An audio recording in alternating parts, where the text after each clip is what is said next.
لسرانسری روجاوای کردستان به دست بگیرن ماه حزیرانی را موسما چنینا برهمان دست بدیکه.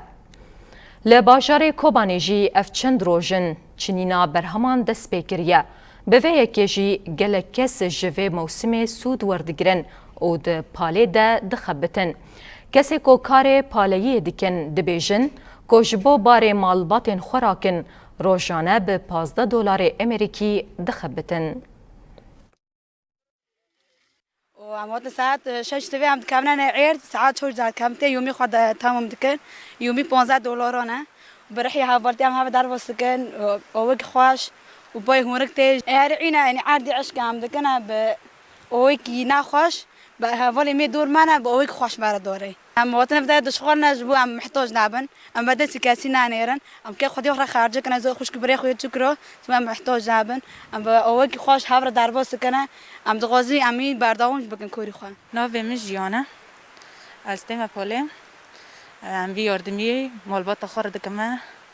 جبو کار ام وای کار می ام بی جیانه مدا ام صرف دکن و ام ساعت 6 ساعت 4 دورن ام گیتن کیف خوشیجی هنگ دبی عیبه بس نه عیبه کار ام گیدکن خوشه و یومیجی $15 و لیکاریجی مالبات خورد کن و جیان آمده جی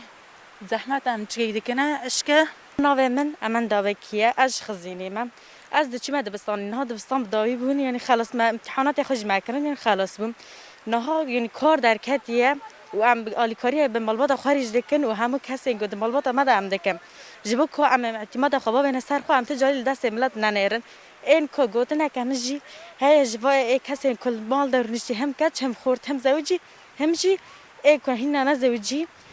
از اوی گوتنه جوار بگه خصوصی جی ای هانه گود مال دار نشتیم ای هکیم گوانا و چاقا گم دوی که باوی خوابن گو امتحان خواند نسر خو او تجاری و کار جوانا نامش اونو کارن تشتی بردامی خدا بکن جبر کد وی مستعمل دماد گو ای هانی گو تشتی خانه به سر خو او تجاری نکنه بگه سری ایکو ببینه او ما ایکو هرچی او از دخوازه آلیکاری به دایی که باوی خوار بکم باوی میشینه ساق از دخوازه آلیکاری بواره بکم و همجی گوتشتی من گهرک از بخواره بکم جبونه که از دایی که باوی خواه نغاست